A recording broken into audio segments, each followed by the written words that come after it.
Hoo-wee.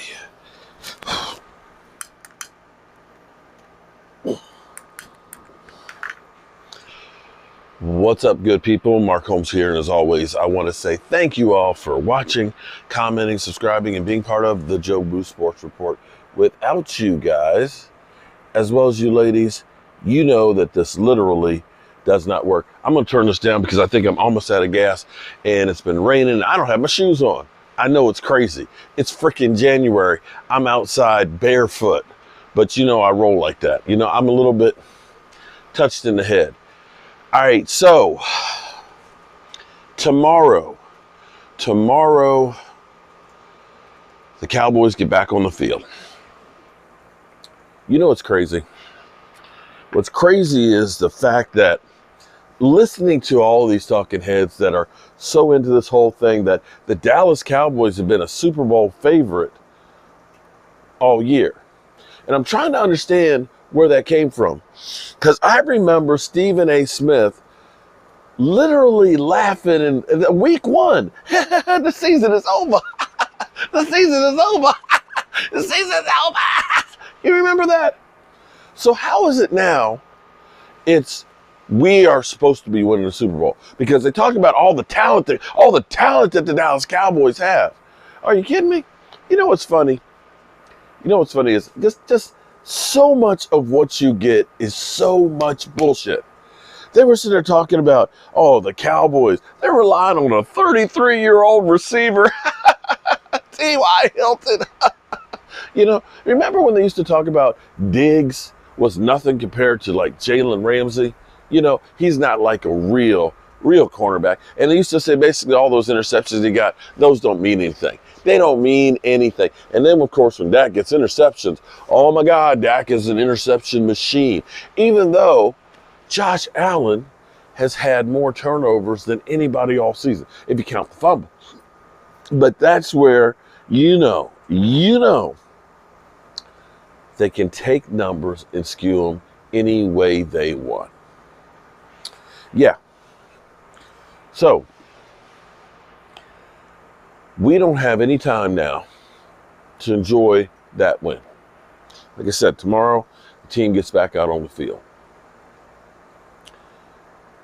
We have to travel to Santa Clara to take on those 49ers. I've been sitting here looking at San Francisco's record. And everybody talks about San Francisco being those guys, that team, that juggernaut. But I saw them get blown out by the Kansas City Chiefs. Now, I know some of these losses that they had were before they got Christian McCaffrey, you know, like to the Bears or to Denver, or only scoring 16 points against New Orleans. I've been looking at this matchup, and San Francisco is good. But how do they let the Raiders, without Derek Carr, score 35 points? See, just like this past week, they kept going through and telling us, we got no chance. We got no chance in hell. That's what they were saying. And now today we've got revisionist history. Tom Brady is washed. He's old. He looks like an old man. He stinks. They're nobodies. They were supposed to blow him out. But you didn't pick him, though, before the game. Oh, but see, I was actually just playing with you guys. You know, I was doing y'all a favor because I knew if I ended up saying that they were going to suck, that, of course, they would do better. They would win because I said they couldn't do anything. It's like, y'all mother humpers are some full of some bullshit.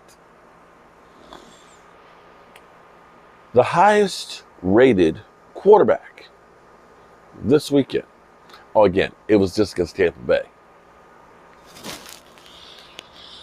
was little old Dak Prescott.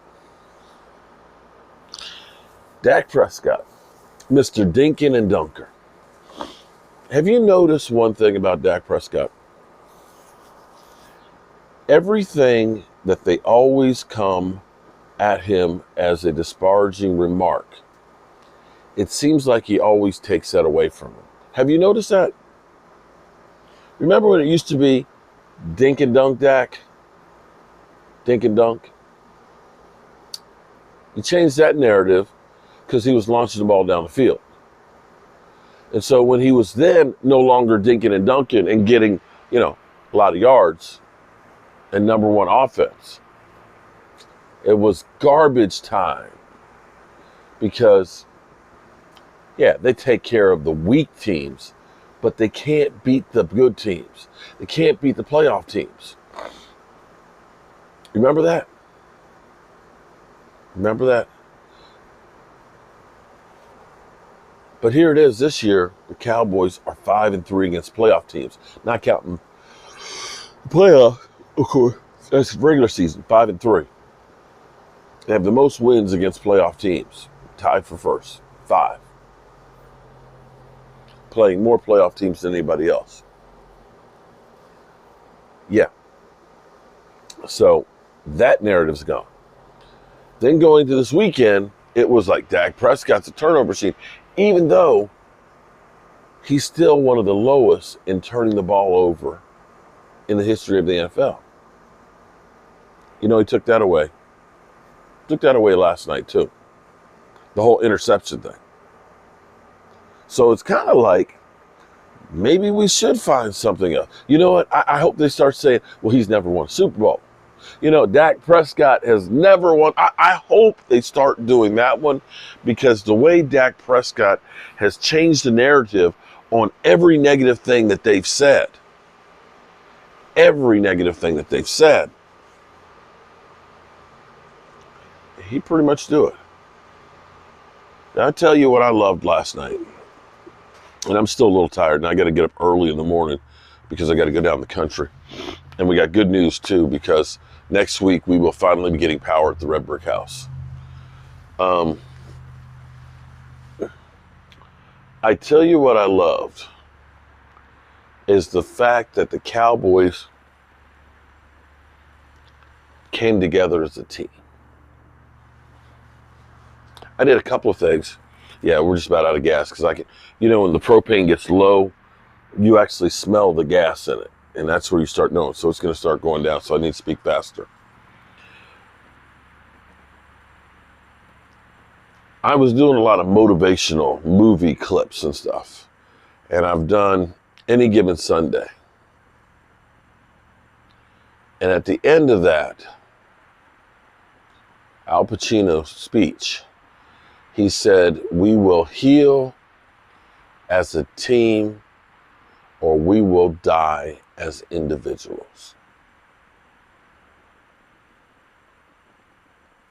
And I felt like for the first time and forever, I truly saw the Dallas Cowboys as a team. And I haven't had that feeling since back in the 90s. And you know what I mean? If you were old enough to remember the 90s or even to remember the 70s, you remember how those guys were truly a team. And it felt like that team had that defining moment of actually finally, after years of getting these pieces of Dak and Zeke and CD and Micah and having Mike McCarthy instead of Jason Garrett, that this team has finally become one team. The sad thing is, however the season ends, I don't know it's going to be able to stay together as that same team. There's changes that are going to be coming. We're going to have to say goodbye to some old friends, ones that we really love, guys that we've been used to being around, and so on. Because every team, contrary to what we hear, as Mike McCarthy put it to those guys, you're not responsible for those 29 years that the Cowboys didn't win a road playoff game. You're only responsible for this year. And this team won't be next year's team. It'll be a new team. So this team has got to go out there and get theirs. San Francisco, a good team, but I tell you, Brock Purdy,